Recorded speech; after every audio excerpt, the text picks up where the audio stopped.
It is time.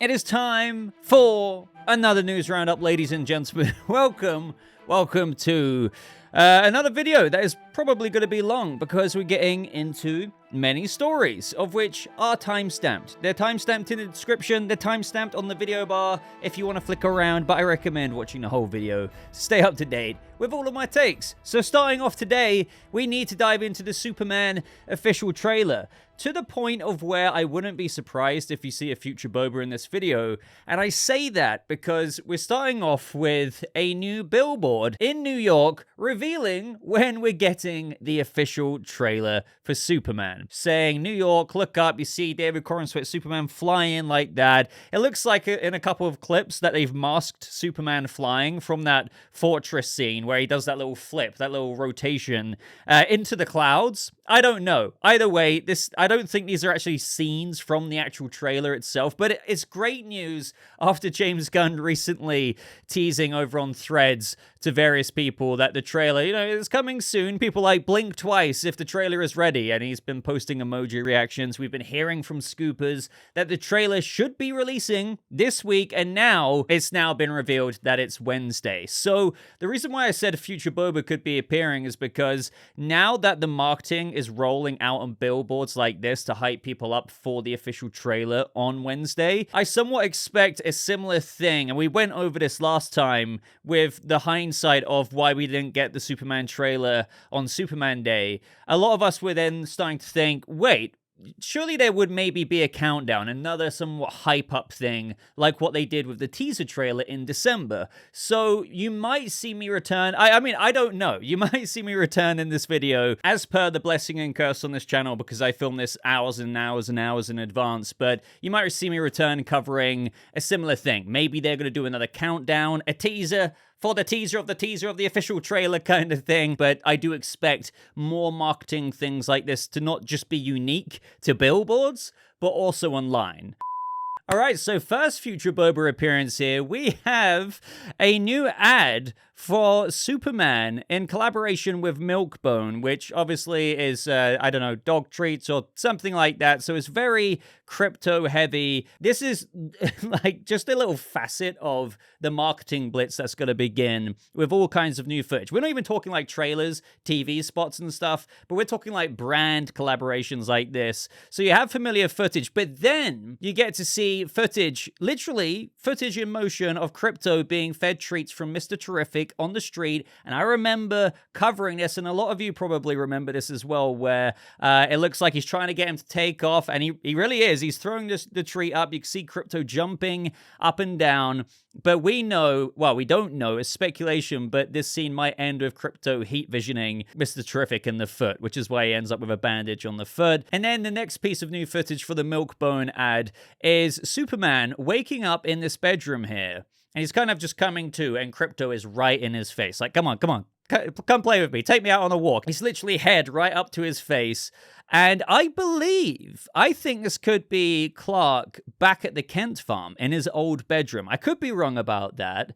But to me, seeing Superman laying there in his full suit, I think maybe he just flew back to the Kent farm, could have crashed out, if you will, after like a really intense moment. He just needed to escape. It could be even how he gets into that conversation with Pa Kent in the film.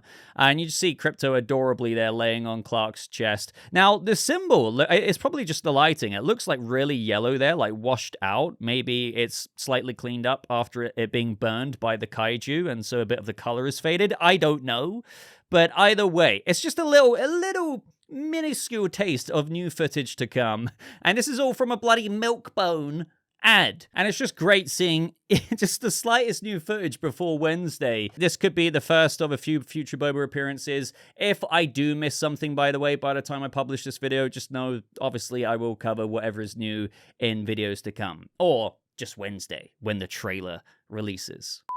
So I'm going to be a very busy Boba because, we're going to do a breakdown. We're then going to do a discussion series video dedicated off of all the new things that we learn in the trailer, all of the new theories and ideas that gives us, with your comments and speculations and theories being read out during that video. You guys know how it works in discussion series videos, so I can't wait. A lot of content is going to be coming your way on the channel, so make sure you are subscribed. Double check the subscribe button just in case you're not already subscribed. And while I'm doing this little shameless plug here, consider, if you're still watching the video right now, and I really hope you are because we've still got a lot more to go, maybe consider liking the video. Helps your boy out a whole bunch. Now, speaking of Superman, a couple of days ago, we got a new promo image, and I really like this one. I know we know what the fortress looks like inside, or at least quite a portion of it from that sneak peek that we got of Superman being dragged in there by Krypto, but this gives us just another look at how awesome the fortress looks, how big it looks. I love seeing the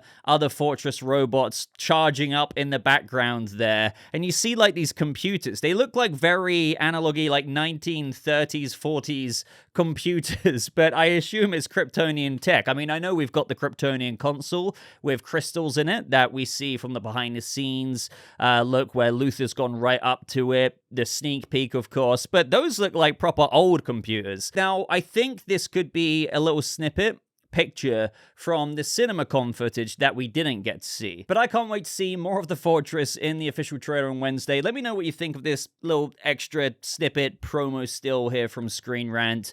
Now, other little Superman tidbits is that we had the whole DC Studios Showcase official podcast have more and more Superman guests on, and one of them was Sarah Sampaio confirming that Eve Teschmacher is Lex Luthor's girlfriend as well as his assistant. So not really a shocker there.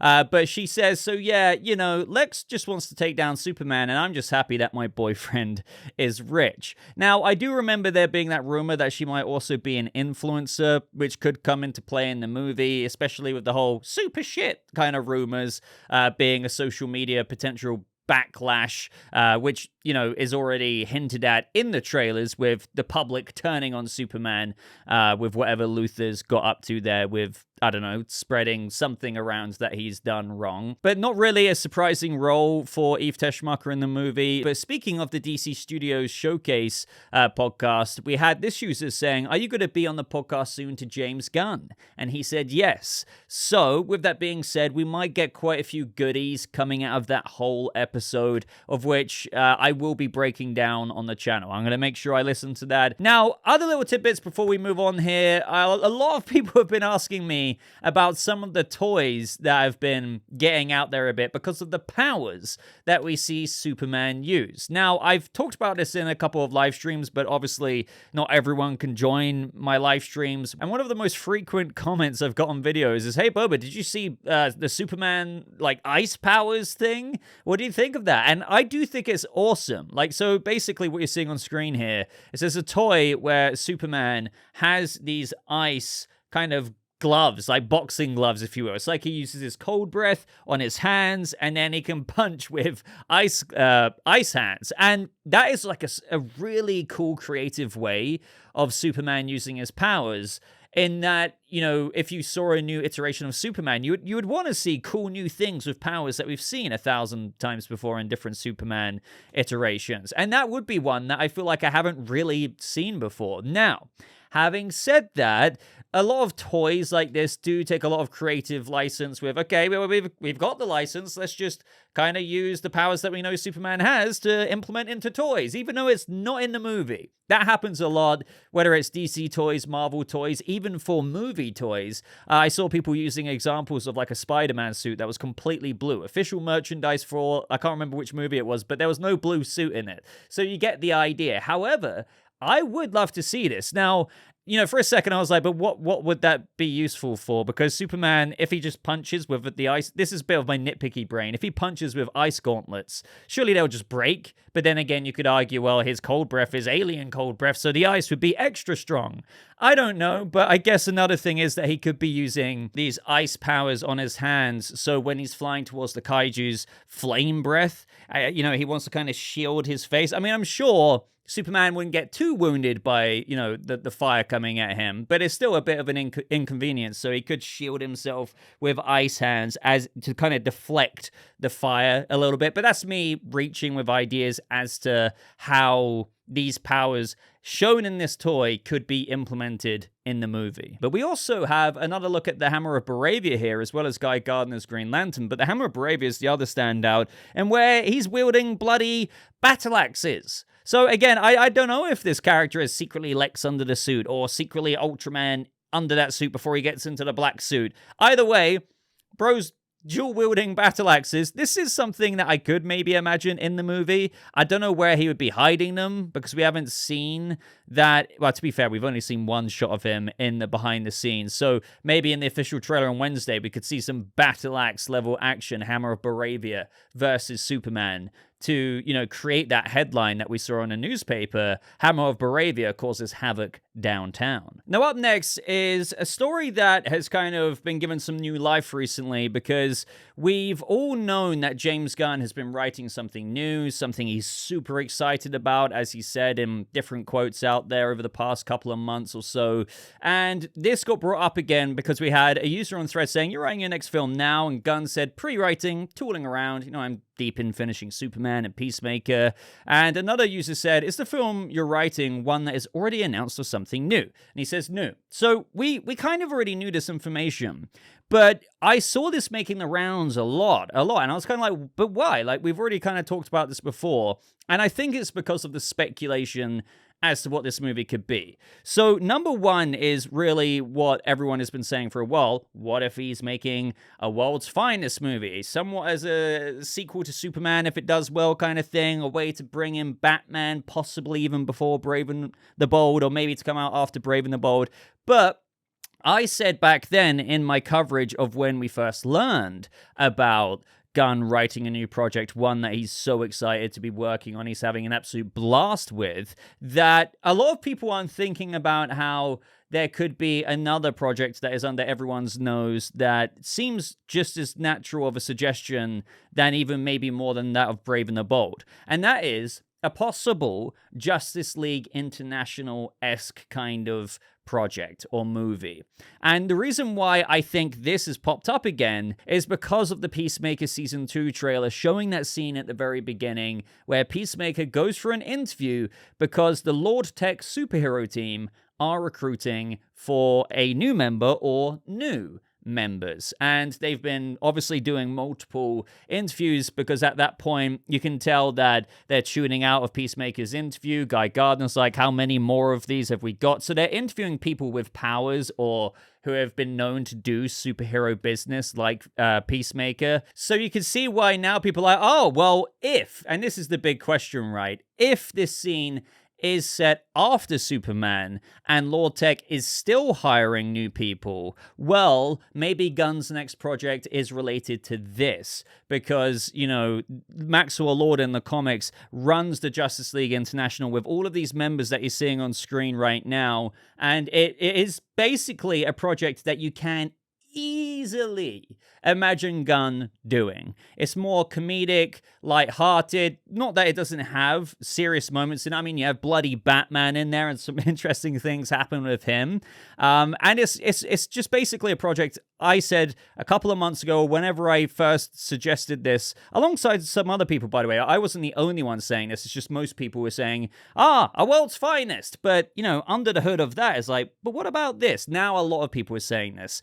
But I do want to go back to, that depends on, obviously, if that beginning scene in the Peacemaker teaser is set after Superman. The reason why that gets brought up is because technically, even though Peacemaker Season 2 is confirmed to be set after the events of the Superman movie, that doesn't mean that you're not going to get a scene set in Season 2 that is initially in the past, and then you have a graphic on screen that says 6 months later. So season 2 would still absolutely be set after Superman, but it's just there's a little, I don't know, moment in episode 1 where they're showing the new status quo of what Peacemaker or Team Peacemaker have been up to after saving the world from the butterfly invasion at the end of season 1, but it's temporarily set in the past, and then boom, we cut to 6 months later where they're at in present day of season 2. We really don't know, but it doesn't really matter if this was set before Superman, because the idea of what Gunn could be writing could still be related to Maxwell Lord's superhero team expanding to more people, whether this scene is in the past or still set after Superman. So I would love to know your thoughts on that. It's just another conversation that got reignited recently, mostly because of seeing Guy Gardner and Hawkgirl and Maxwell Lord in the Peacemaker teaser. We've got a lot more to learn, but my money would be more on some kind of Justice League International-esque inspired team thing in the DCU rather than that of a world's finest. So up next, guys, in the realms of Supergirl, Woman of Tomorrow, well, guess what? It has wrapped filming. Gunn has confirmed this over on Threads. He was asked, has it really wrapped filming? Yes, it has. So how crazy is that? We're not going to get any more Supergirl set leaks other than the ones we'd got from Unboxed PhD Films over on Twitter, giving us a drone footage kind of shot of the, look at Supergirl in her suit, but it's quite far away. We got to look at Lobo throwing his old chain sickle thing. But that's it. That's it. Until they decide, DC Studios, this is really how it should be, I guess. Until they decide when we're going to get an official look at the suit, we're not going to get one. And that might not be, to be honest, until Superman is out the way, which I don't really blame them for. I'm not saying if they released a Supergirl suit image, it would steal the thunder of Superman's discussion. Not really. But I think they will still probably wait until after July 11th. But another cool thing about this, by the way, just, I don't know if the movie's going to be good or bad. I don't know, right? But a good thing that I can observe is that the film isn't coming out until June 26th, 2026. It's gone through a smooth production process, and it's now finished filming. And the best thing is, with Supergirl Woman of Tomorrow being a very cosmic-y, story with so much visual effects in theory that should go into that, with the amount of set pieces and stuff. If you've read the comic, if you know. Well, guess what? It has over a bloody year of post-production to achieve that VFX. Now, that is exactly what you should be doing if you want to shoot a superhero movie. Unlike some other studios out there who kind of borderline cram VFX in less than like a 5-6 month period, and then it leads to kind of VFX workers getting proper crunched up, and then reshoots also happen. I am taking a bit of a dig there, but not really on Marvel versus DC, more just the way movies are approached in general, right? Again, I don't know if that makes Supergirl good. Still need to have lots of good things that go up into making a movie, the writing. But what I do know is that this movie should look visually breathtaking, given that they've now finished filming. We're in May, and guess what? They've got until June 2026, June 26th, 2026, to polish the living heck out of Craig Gillespie's and Millie Alcock's Supergirl Woman of Tomorrow. Man, so the next story is most certainly an interesting one, because I had a bunch of you tagging me, commenting on previous videos saying, Boba, have you heard that Matt Reeves has reportedly exited as director from the Batman Part 2? And I was like, oh God, here we go again. Now, I do want to add in, I do understand apprehension with this, because obviously we've heard, and I know, as I've said time and time again, I know it drives some of you crazy, that Matt Reeves is going through issues in his personal life that is clearly interrupting the professional side of his life with regards to the Batman Part 2. Right? It's not just me who said that, it's other places, even other reputable places. So when you read something like this, it can be a bit alarming, but I think where this, what this meets with is people's impulsiveness to believe reports that aren't like super tangible or reliable. So you had many outlets that weren't major trades like Deadline, Hollywood Reporter, Variety, so on and so forth, come out with headlines like Matt Reeves no longer directing the Batman Part 2.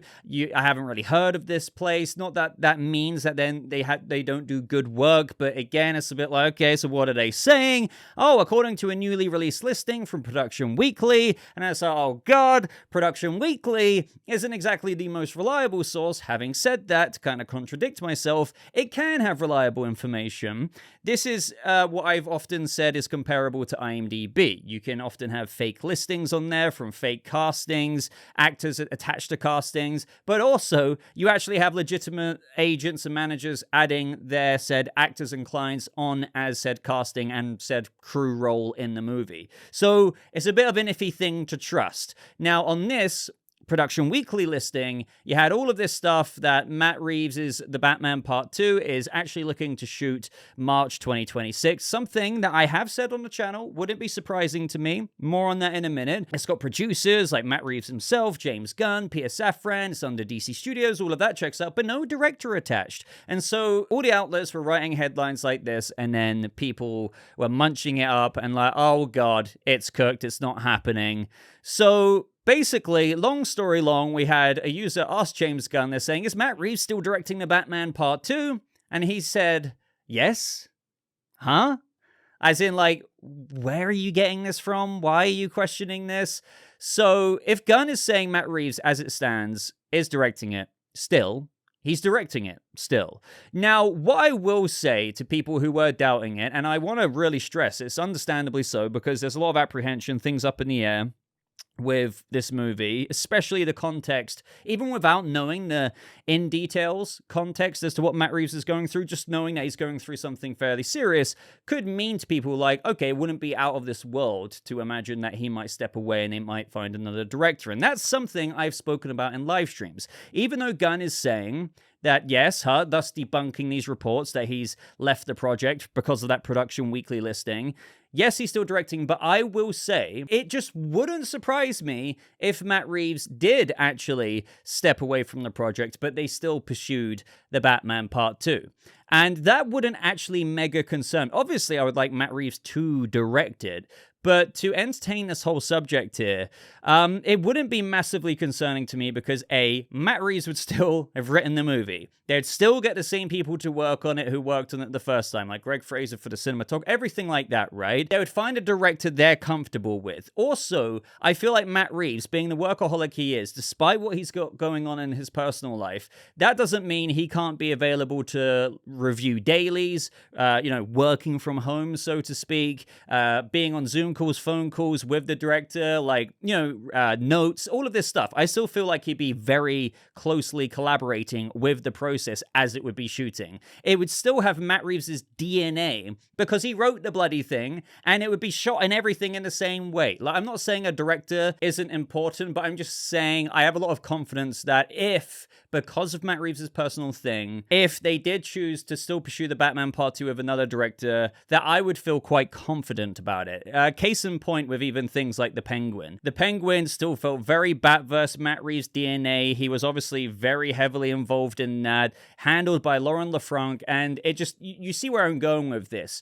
Penguin, not personally handled or even written by Matt Reeves, but he was the puppeteer in a way through organizing it. That can happen over here with Part 2 if worse comes to worse and Matt Reeves has to step away because of personal reasons. That's what I believe will happen before the Batman 2 ever getting cancelled. I'm not saying the Batman 2 won't get cancelled. What I am saying is I think this movie is happening. They want to make it happen. Matt Reeves will finish the script and all of that good stuff. But I'm still, despite Gunn debunking this, believe it or not, I'm still leaving the door open on you never know, he still might have to step away. However, the next part I wanted to talk about is that Production Weekly is listing a March production date for the Batman Part 2. Now, I know, funnily enough, we were just talking about, is it reliable, isn't it reliable? But as I aforementioned, it can be. Also, the whole director thing was really taken, in a reachy way, because Production Weekly just didn't even mention a director.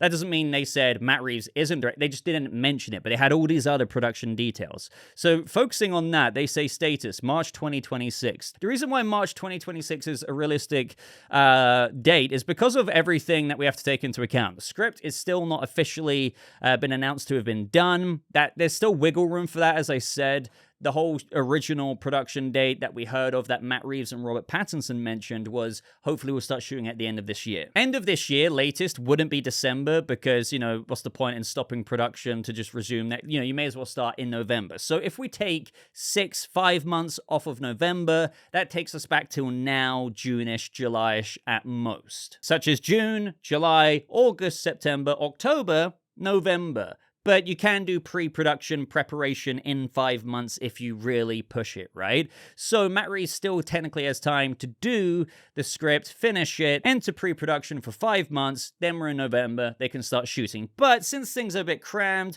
since we got Dune, Messiah, and even though things could work out there, because it's not like Pattinson has to film for the whole bloody 5-month shooting period. Again, the example of Austin Butler, the primary antagonist for Dune Part 2, he only shot for like a month and a half to 2 months most out of that whole period they were shooting. Pattinson would be similar to that, but without repeating all of that from previous videos, if they can't dot all their I's, cross all their T's, March does leave a lot more breathing room to start shooting early next year. It leaves breathing room for pre-production, other projects to be done with Pattinson, and then, guess what? Even if they shot in March, they can still meet that October 2027 release date. So what I mean by that is, the Batman Part 2 would start shooting in March. They would have done 5-6 months of pre-production before March 2026. They shoot for like 4-5 months, give or take, but around about that period. Let's just say they end shooting around late July. They still have over a year of post-production until it releases in October of 2027. So basically what I'm saying is, if it does get pushed back to a shooting date of March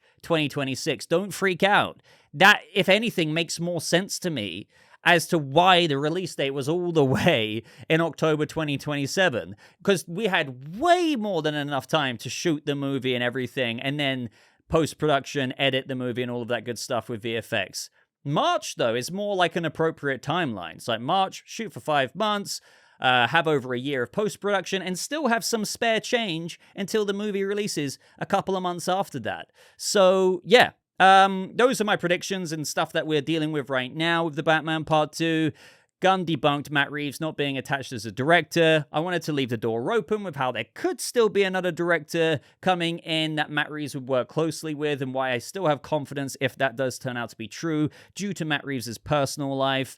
And if it does get pushed back to March, we should still be good. We should still be good. It shouldn't be pushed back to bloody 2028 for a release date. So let me know your thoughts on all that. I think my takeaway message would be, stop assuming things with the Batman Part 2 when it comes to sources that aren't as ballsy as like Deadline putting that headline out. Like, if Deadline put out that article saying Matt Reeves has left the Batman Part 2, sure, the major trades don't always get everything right, but they're so much more of a connected place with their reporters that for them to put out that headline, that would be so ballsy that they would be so confident in it. But that is everything from me in today's video. Again, I wouldn't be surprised if you've seen Future Boba by this point, because it's that kind of moment where they're going to be releasing new things as I'm recording this or after I've recorded it. But until next time, guys, would appreciate a like. Consider subscribing for more updates like this. Get ready for the Superman trailer breakdown or reaction Wednesday, maybe breakdown Thursday. We're going to have to wait and see.